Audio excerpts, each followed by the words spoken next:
Money laundering पर लगाम लगाने के लिए ईडी और goods and service tax network यानी जीएसटीएन के बीच सूचनाओं के आदान प्रदान की इजाजत दी गई है। इस बात से किसी दूसरे को नहीं, लेकिन अरविंद केजरीवाल को परेशानी होने लगी। वे तुरंत कूदकर सामने आ गए और अपने तरीके से लोगों को बताने लगे कि अब केंद्र सरकार जब चाहे किसी भी व्यापारी को जेल में डाल देगी। उन्होंने देश की अर्थव्यवस्था के लिए इसे खतरनाक बताते हुए उम्मीद जताई है कि जीएसटी काउंसिल की बैठक में सभी इसका विरोध करेंगे। उन्होंने केंद्र सरकार से भी इसे वापस लेने की मांग की। केजरीवाल ने ट्वीट करके कहा कि व्यापारियों का एक बहुत बड़ा हिस्सा जीएसटी नहीं देता, कुछ मजबूरी में, कुछ जानबूझकर। केंद्र सरकार ने कुछ दिन पहले जीएसटी को भी ईडी में शामिल कर दिया। यानी अब अगर कोई व्यापारी जीएसटी नहीं देगा तो ईडी उसे सीधा गिरफ्तार करेगी और बेल भी नहीं मिलेगी। जीएसटी प्रणाली इतनी जटिल है कि लोग पूरा जीएसटी भी दे रहे हैं, उन्हें भी किसी प्रावधान में फंसाकर जेल में डाला जा सकता है। अरविंद केजरीवाल की तरफ से फैलाई गई इस भ्रामक खबर को देखकर बीजेपी ने इस पर पलटवार किया। भाजपा ने कहा कि केजरीवाल जीएसटी प्रणाली में भ्रम और अविश्वास पैदा करने की कोशिश कर रहे हैं, जो एक ऐतिहासिक सुधार है जिसने भारत में अप्रत्यक्ष कर व्यवस्था को सरल और तर्कसंगत बनाया है।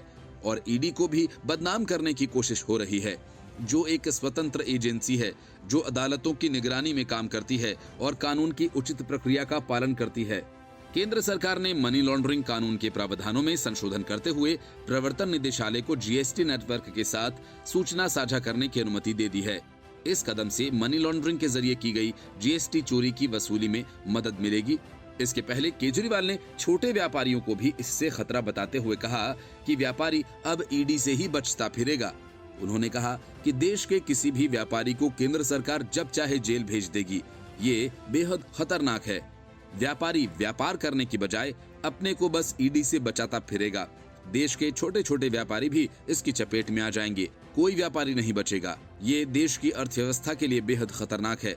उन्होंने इसके विरोध की अपील करते हुए कहा कि आज जीएसटी काउंसिल की मीटिंग है, मैं उम्मीद करता हूं कि सब लोग इसके खिलाफ बोलेंगे। केंद्र सरकार दिल्ली बीजेपी ने केजरीवाल के आरोपों को जवाब देते हुए कहा कि एंटी करप्शन आंदोलन से निकली आम आदमी पार्टी अब भ्रष्टाचारियों की संरक्षक पार्टी बन चुकी है।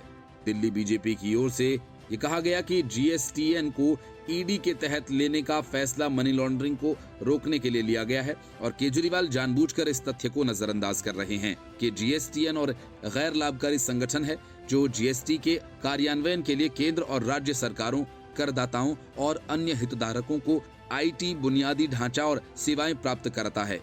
जीएसटीएन कोई कर प्राधिकरण या प्रवर्तन एजेंसी नहीं है, ये एक सुविधा प्रदाता और सेवा प्रदाता है जो जीएसटी प्रणाली से सुचारू कामकाज को सक्षम बनाता है। Bureau report, news of India.